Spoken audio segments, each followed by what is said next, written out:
Alors, tout ça a été passé par le prisme un peu réducteur, et je m'en excuse auprès des journalistes, parce que c'est leur devoir de simplifier, de résumer, mais de la moulinette médiatique. Le dispositif de cette loi, qui a porté mon nom, qui a été voté en 2010, était beaucoup plus compliqué, beaucoup plus complexe et beaucoup plus équilibré. C'est vrai qu'on a parlé que d'une des mesures, qui était une mesure pour moi essentiellement dissuasive en bout de chaîne, c'était la possibilité, si rien n'était obtenu par d'autres méthodes, de suspendre les allocations familiales, y compris la possibilité de les réattribuer de façon rétroactive, voire de les supprimer. Mais l'idée, ça concernait l'absentéisme scolaire.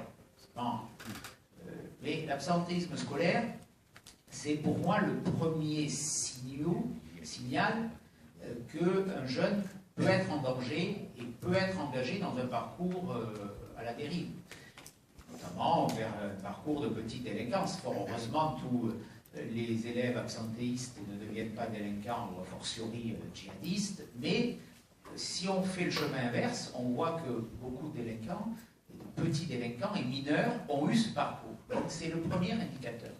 Et nous avions mis en place un dispositif qui partait du signalement de l'éducation nationale vers les services sociaux des conseils généraux, c'est leur rôle, loi sur la protection de l'enfant de 2007, mise en place d'antennes départementales de recueil des informations préoccupantes.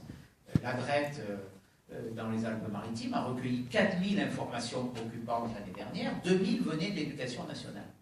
Et une grande partie concernait l'absentéisme scolaire. Et là, ce dispositif disait qu'à partir de ces signalements, il y avait un parcours, l'inspecteur d'académie contrôlé, convoqué, avertissement, et puis un travail social pouvait se mettre en place, avec un outil essentiel qui a été supprimé lorsque ma loi a été abrogée en janvier 2013, c'est le contrat de responsabilité parentale.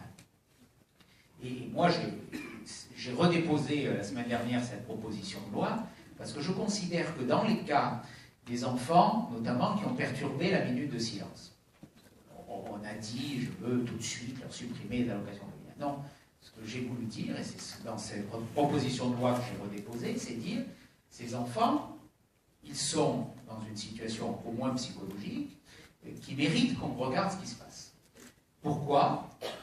Et il faut qu'on aille voir que les travailleurs sociaux, parce que c'est leur responsabilité, moi je considère que les enfants qui ont sifflé la minute de silence, et ça je le dis en tant que président du Conseil général, donc en charge légalement de la protection de l'enfant, puisque le président du Conseil général est, de par la loi, le chef de file de la protection de l'enfant, je considère que ces mineurs sont en danger et qui peuvent peut-être représenter aussi à terme des dangers pour la société si on ne s'en occupe pas aujourd'hui. Donc ce que je proposais, c'est qu'il y ait ce travail social qui immédiatement, sur la base de ces signalements, soit engagé, qu'on puisse passer un contrat de responsabilité parentale. Malheureusement, cet outil n'existe plus avec les familles, et que là, on mesure les résultats, l'effort, l'engagement, le volontarisme aussi des familles, pour apprécier, en bout de chaîne, si les termes de ce contrat ne sont pas respectés, si ces droits sociaux, qui pour moi sont l'équilibre indispensable dans une démocratie des devoirs, soit affirmé. J'ai entendu avec beaucoup de satisfaction la ministre de l'Éducation nationale parler d'équilibre entre droits et devoirs pour les familles. C'est pour moi un discours nouveau par rapport au débat qu'on a eu. Hein, c'est pour moi un discours nouveau et je m'en réjouis.